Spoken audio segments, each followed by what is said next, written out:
Every morning, millions of Canadians make the same stop.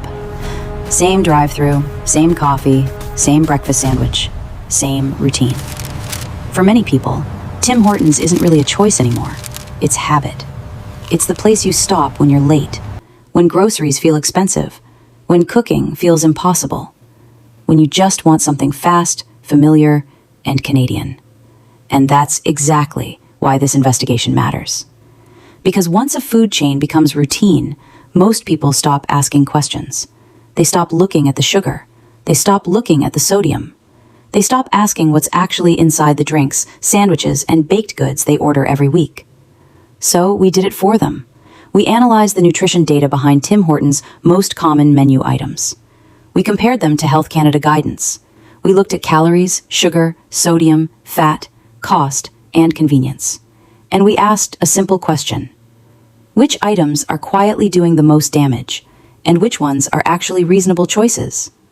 What we found wasn't random. Some drinks contain more sugar than soft drinks. Some breakfast items deliver over half your daily sodium before 9 a.m. And some foods marketed as lighter or more wholesome are actually worse than the items people already think of as junk food. But there's another side to this story. Not everything at Tim Hortons is a disaster. There are smarter ways to order, and by the end of this video, you'll know exactly what to avoid, what to choose in a pinch, and why one of Canada's most familiar menus deserves a much closer look. Let's begin. Why Tim Hortons matters. Tim Hortons isn't just another fast food chain. It's one of the most visited restaurant brands in Canada. Coffee before work, a bagel on the commute, a muffin after school, a sandwich at lunch, a late night stop on the highway. It's everywhere. And that scale matters, because when a chain serves this many people, small nutritional decisions become population-level patterns. A single high-sugar drink doesn't look like much. One salty sandwich doesn't feel like a crisis. But repeated across millions of purchases, day after day, those numbers become meaningful. That's why this investigation isn't about one item. It's about the pattern behind the menu. We ranked 7 items to think twice about based on the same 3 things that matter most in everyday eating: sugar, sodium, and calorie density. And then we picked 2 items that are actually reasonable, so this isn't just criticism, it's practical. Let's start with something many Canadians still think of as coffee. Number 7, French vanilla. Number 7 is the French vanilla. It's warm, sweet, familiar, and incredibly popular. And because it's sold alongside coffee, many people mentally categorize it as a coffee drink. But nutritionally, that's misleading. A medium French vanilla contains about 240 calories, 45 grams of sugar, and around 7 grams of fat. 45 grams of sugar. That's more sugar than a standard can of cola. And if you look at the ingredient list, the picture becomes clearer. Sugar appears first, not coffee, not milk, sugar. Further down the list, you'll find modified milk ingredients, coconut oil, flavoring agents, stabilizers, and only later, instant coffee. That matters because ingredient lists are ordered by weight. So if sugar appears first, that tells you what the product is mostly built around. Not coffee, sweetness. Health guidance commonly points to keeping added sugar relatively low on a daily basis. Yet one medium French vanilla can push many people to or beyond that target before the workday even starts. Now think about what happens when this becomes routine. 1 every weekday, 5 a week, more than 250 a year. At that point, you're not talking about the occasional indulgence, you're talking about a habit built on sugar. A far simpler alternative?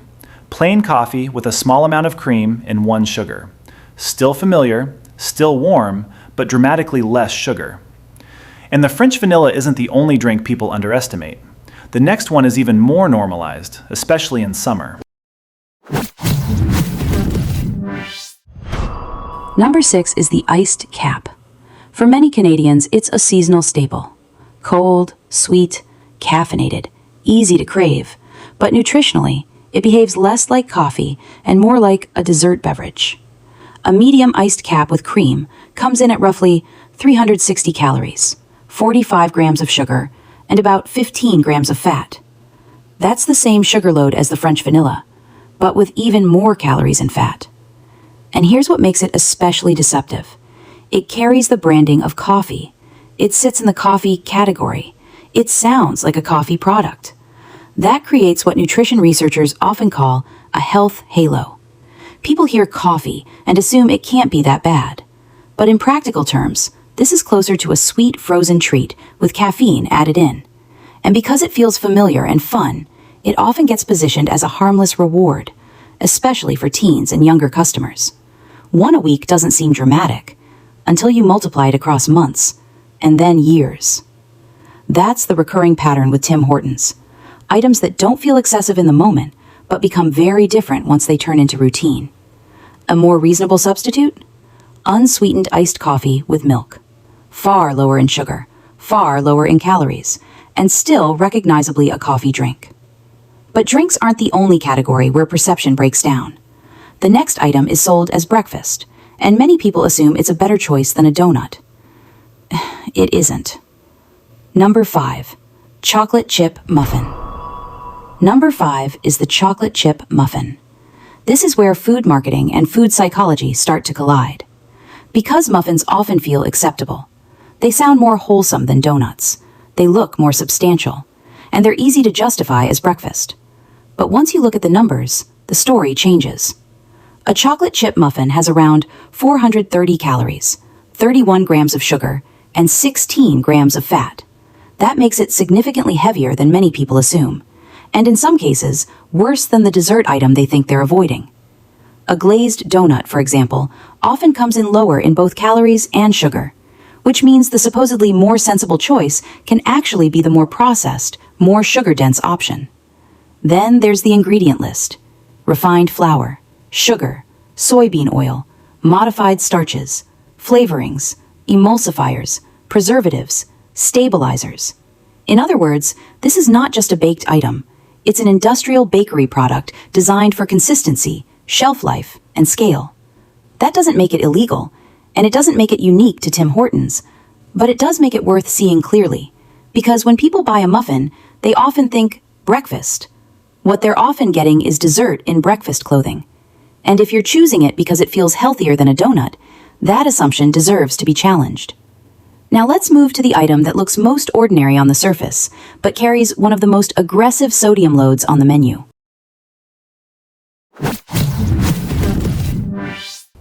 Number 4 is the bacon breakfast sandwich on an English muffin. On paper, it sounds simple. Egg, cheese, bacon, muffin. A classic fast breakfast. But this is where sodium becomes a serious issue.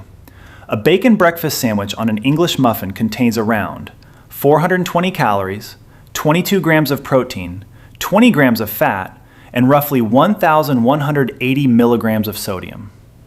That sodium number is the real headline, because for many adults, that's already over half a day's upper recommended sodium intake in one breakfast item. Before lunch, before dinner, before snacks, before anything else you eat that day. And sodium matters because it doesn't just affect taste.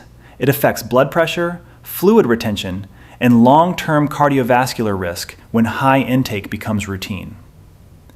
Why is the number so high? Because sodium is doing multiple jobs at once. It preserves processed meats, it boosts flavor, it stabilizes prepared ingredients, and it helps food taste consistent no matter where it's served. From a business perspective, that makes sense. From a health perspective, it adds up quickly. What's striking is how normal this sandwich feels. It doesn't look excessive, it doesn't sound indulgent, it feels like a regular breakfast. And that's exactly why it matters.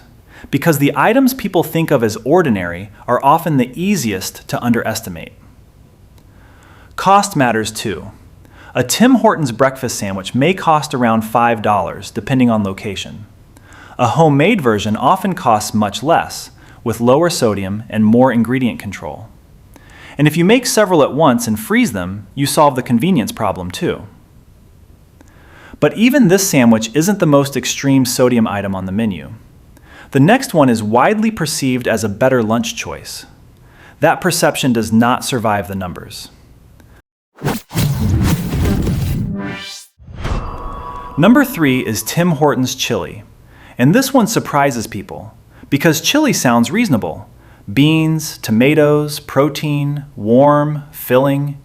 It feels more grounded than fried food, more serious than a pastry, more real than a snack.